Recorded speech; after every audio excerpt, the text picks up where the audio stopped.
Good afternoon. Vision of the Sun. Omar could possibly face 40 years in prison for immigration fraud or forced deportation. Sad because you got people really struggling out here to get a job, and then you got people like this to take advantage of the system, and then they're a member of Congress. The Gateway Prudent reports, according to Steinberg, there is credible evidence. It's just evidence, but that Omar and her family changed their name to legally enter the United States back in 1995, and since then, Omar, as an adult, continued to defy U.S. law. According to Steinberg, Republican Representative Omar committed at least 8 instances of perjury going back to 2009. The charges could carry up to 40 years in prison time or deportation. Obviously, Omar has no regard for U.S. law, and yet here she is representing Minnesota in the U.S. Congress and a sitting member of the House of Foreign Affairs Committee. It's ridiculous. David Steinberg reported today on Assange's criminal activity. She obviously has no problem with relying on federal documents. Please read the verified evidence below and read it alongside the 3 years of verified evidence published by Scott Johnson, Priva Semsudar, and myself. Our work is linked here.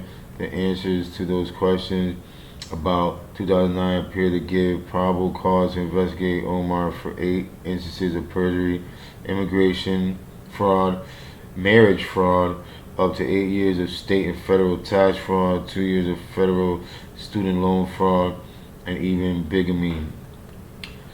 Republican Representative Omar may be in more trouble, not just under immigration fraud, but it looks like everything from marriage fraud, tax fraud, student loan fraud, 8 instances of perjury, and even bigamy. Everyone has basically discovered that if all of these crimes committed by Omar were held up by authority, Omar could either face around 40 years in prison or immediate deportation. Looks like federal investigators have a lot of work to do should they launch an investigation into the crimes of Rep. Omar. And there's possibly even evidence that Omar's family changed their names back in 1995 to legally enter the United States. So on top of immigrating fraud, looks like Omar's family back in the 90s very likely entered America illegally.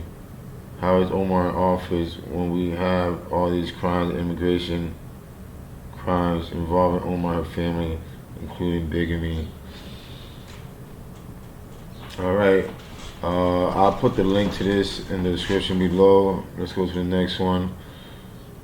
331 illegal aliens in North Carolina alone in the past 18 months charged with crimes against children. Look at these faces.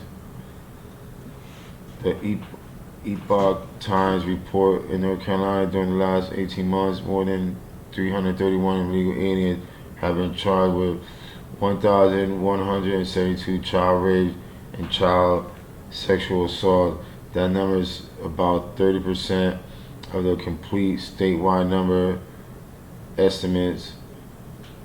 James Johnson, who tracks the data on his website, North Carolinians for Immigration Reform and Enforcement. Johnson has tracked rape and sexual assault on children by illegal aliens since 2013, using police reports and calling arresting agencies to verify immigration status. His data doesn't cover every month, but For the 54 months he has recorded, an average of 34 illegal aliens per month are charged with 151 counts of raping or sexually assaulting a child in North Carolina. Johnson says he is only able to gather data from 30 of the state's 100 counties, which means it's possible the statewide count is more than 113 legal aliens charged with around 503 child sexual crimes per month. If the Democrat establishment wants proof of America's border and immigration crisis, look no further than the state of North Carolina, as 331 illegal aliens over an 18-month period have been charged for crimes against children. These numbers of illegal aliens committing crimes against children in North Carolina should simply mean 2 to 6 illegal aliens per week in North Carolina have been charged for sex crimes against children. By the way, this is just the number of illegal aliens out of one U.S. state who have been charged for a multitude of sex crimes against children. Where's the Democratic establishment and their media on this development? Nowhere to be seen. Of course, it's very likely other states across America have same numbers, and states like California are very likely higher over this same 18-month period. God have mercy on them. I have 3 daughters, so can only imagine. Alright, that is my first video on my new channel, Vision of the Sun News. Have a good afternoon, everybody, and God bless.